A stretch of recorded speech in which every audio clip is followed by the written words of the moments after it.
Hello बच्चों, आज फिर से हम कंटिन्यू करने लगे हैं क्लास 9 चैप्टर 4 एक्सरसाइज 4.5 का हम फर्स्ट क्वेश्चन का फोर्थ पार्ट। तो हमारा क्वेश्चन है 4y² minus 20yz plus 25z² upon 25z² minus 4y²। तो हमें कल पता चल गया था इस रेशनल एक्सप्रेशन को हमने फैक्टर्स करके अलग अलग फिर इसको सॉल्व करना है। तो हम पहले फैक्टराइजिंग करेंगे न्यूमरेटर की। हमारा न्यूमरेटर है 4y² minus 20yz plus 25z²। अब हमें पता चल रहा है कि जो साइड टर्म्स हैं वो स्क्वेयर्स हैं, तो ये आ जाएगा 2y का होल स्क्वायर, 25z² बन जाएगा 5z का होल स्क्वायर, बीच में बन जाएगा माइनस 2ab। तो ये कौन सी आइडेंटिटी होगी? a माइनस बी का होल स्क्वायर। तो हमारा आंसर आ जाएगा 2y माइनस 5z का होल स्क्वायर। नेक्स्ट हम फैक्टराइजिंग करेंगे डिनोमिनेटर की। डिनोमिनेटर क्या है हमारे पास? 25z² minus 4y²। तो 25 होता है 5z का होल स्क्वायर हो जाएगा, माइनस ये हो जाएगा 2y का होल स्क्वायर। अब यहाँ पे कौन सी आइडेंटिटी लगेगी हमारी? a² minus b²। इसका क्या फॉर्मूला होता है? a plus B a minus B. तो हमारा हो जाएगा 5z प्लस 2y और 5z माइनस 2y, एक बारी प्लस एक बारी माइनस। आगे हम उसने बोला है कि पहले देखना है डिनोमिनेटर इक्वल टू 0 है या नहीं। ये देखिए हमारा डिनोमिनेटर 0 नहीं आया, तो आगे क्या होगा? इनके फैक्टर्स लिख देंगे हम। फर्स्ट हो जाएगा 2y माइनस 5z का होल स्क्वायर, सेकेंड का आया 5z माइनस 2y और 5z माइनस 2y। ठीक है, अब देखें नीचे है 5z माइनस 2y, ऊपर है 2y माइनस 5z। तो अब हमें क्या बनाना पड़ेगा? ऊपर वाली टर्म को भी 5z माइनस 2y बनाना पड़ेगा। ऐसे में हम क्या करते हैं? माइनस को कॉमन ले लेते हैं। जब माइनस को कॉमन लेते हैं तो जो चीज़ माइनस है वो प्लस बन जाती है और जो चीज़ प्लस है वो माइनस बन जाती है। तो इस तरह से हमारे पास क्या बन गया?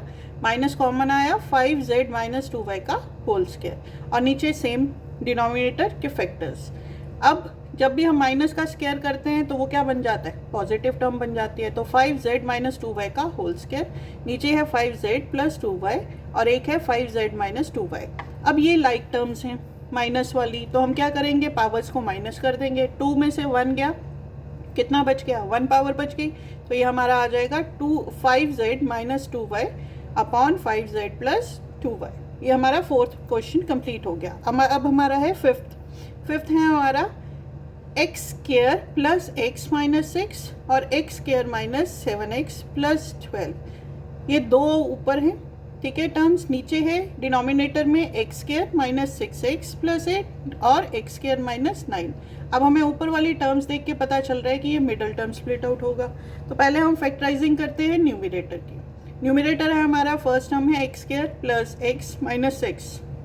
तो 6 के फैक्टर्स करेंगे कि मिडल टर्म 1 आ जाए, वो क्या आ जाएगा? 3 2 और मिडिल टर्म क्या है? पॉजिटिव। तो ये बन जाएगा प्लस 3x माइनस 2x में ये हो जाएगा।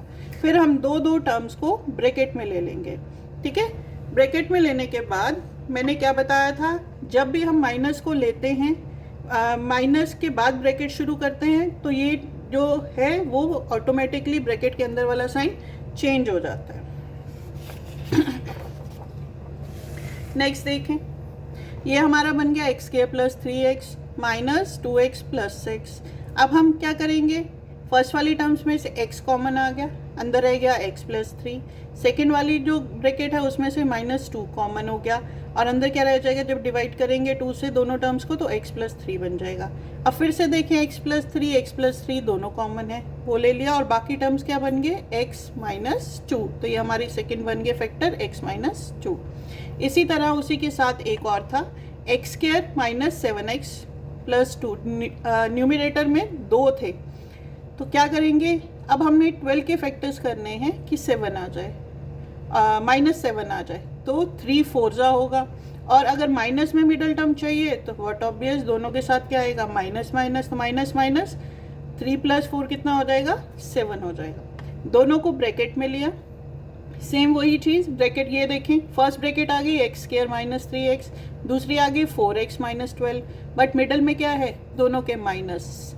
तो अब जो ऑटोमेटिकली जब हमने ब्रैकेट में लिया तो अंदर वाला साइन जो 12 के साथ प्लस था वो क्या हो जाएगा? माइनस हो जाएगा। अब फिर से क्या करेंगे, कॉमन लिया, फर्स्ट टर्म में से कॉमन लिया, कितना आ जाएगा x, ब्रैकेट में कितना रह जाएगा x माइनस 3, और सेकेंड टर्म में से हमने क्या लिया 4x माइनस 12 है तो 4 कॉमन आएगा, दोनों 4 के टेबल से जा रहे हैं, और ब्रैकेट में क्या रह जाएगा x माइनस 3। अब फिर से x माइनस 3 जो है वो कॉमन आ जाएगा, बाकी हमारे पास टर्म बच गई x माइनस 4, ये हमारे फैक्टर बन गए x माइनस 4, x माइनस 3।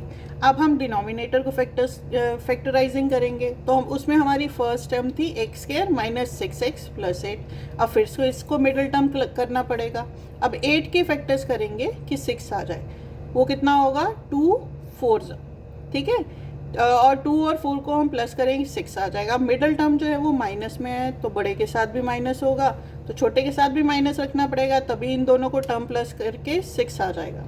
दोनों को हमने टू टर्म्स को हमने ब्रैकेट में ले लिया, फर्स्ट आ गया एक्स स्क्वायर माइनस 2x, दूसरी ब्रैकेट बन गई 4x माइनस 8, और बाहर क्या आ गया, सेकेंड ब्रैकेट के बाहर के क्या बच जाएगा माइनस। अब सेकेंड ब्रैकेट के बाहर माइनस है, तो जो ब्रैकेट के अंदर जो 8 का साइन प्लस था वो क्या हो जाएगा माइनस होगा, ताकि हम इसको फिर से अगर ब्रैकेट खोलें तो सेम फर्स्ट वाली टर्म प्लस 8 बन जाए, सॉरी। फिर क्या करेंगे, फर्स्ट टर्म में से देखिए x कॉमन आ रहा है, जब इसको x को दोनों नंबर से ब्रैकेट के अंदर वाले नंबर से डिवाइड करेंगे वो बच जाएगा x माइनस 2, माइनस दूसरी वाली ब्रैकेट में से 4 कॉमन आ रहा है, 4x को 4 से डिवाइड किया x आ गया, 8 को 4 से डिवाइड किया 2 आ गया। अब फिर से x माइनस 2 देखें कॉमन आ रहे सारों में से, तो x माइनस 2 कॉमन आ गया, बाकी क्या बचा x माइनस 4। तो ये दो फैक्टर्स बन गए। डिनोमिनेटर का सेकंड था एक्स स्क्वायर माइनस 9।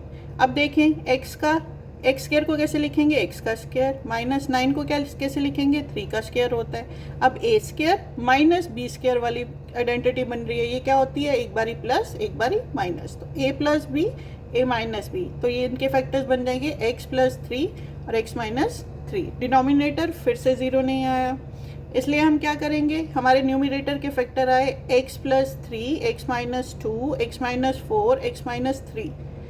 डिनोमिनेटर के फैक्टर आए x minus 2, x minus 4, x plus 3 और x माइनस 3। अब देखिए सारी टर्म्स आपस में कट हो रही हैं, x minus 4, x minus 4, x plus 3, x plus 3, x minus 2, x minus 2। अब जब सब कुछ कट गया तो हमारा फैक्टर क्या आ जाएगा, आंसर क्या आ जाएगा 1। अब हमारा लास्ट पार्ट रह गया इस क्वेश्चन का, 4.5 का लास्ट पार्ट। हमारा 6 पार्ट है, p की रेज़ पावर 4 माइनस 16 न्यूमिनेटर हो गया, डिनोमिनेटर में आ गया p square minus 4p plus 4। अब सबसे पहले हम फैक्टराइज करते हैं, फैक्टराइजेशन किसकी करेंगे, न्यूमिनेटर की। यह है p4 माइनस p की रेज़ पावर 4 माइनस 16, तो p की रेज़ पावर 4 को हम कैसे लिखेंगे, p स्क्वायर का होल स्क्वायर, ताकि जब ब्रैकेट खुले तो बात फिर से क्या बनेगा, p की रेज़ पावर 4, और 16 क्या होता है 4 का स्क्वायर। अब देखें फिर से यही आइडेंटिटी बन रही है, a square minus b square क्या होता है, एक बारी प्लस एक बारी minus, a plus b a minus b। तो हमारी दो टर्म्स बन गई, p स्क्वायर प्लस 4 और p स्क्वायर माइनस 4। अब p स्क्वायर प्लस 4 वाली तो term as it is factor बन गया।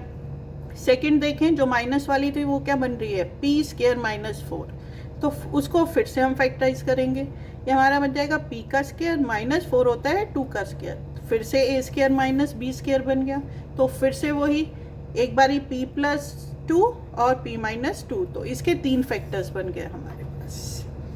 नेक्स्ट फैक्टर करेंगे हम किसके, डिनोमिनेटर के, ठीक है।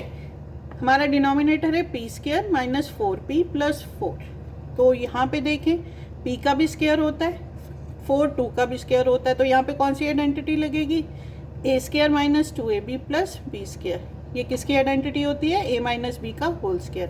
a क्या है हमारा p, b क्या हो जाएगा 2, तो ये हमारा फैक्टर्स बन जाएंगे p माइनस 2 का होल स्क्वायर। अब फिर से डिनोमिनेटर 0 नहीं आया, तो इसलिए हम क्या करेंगे, फैक्टर्स लिखेंगे।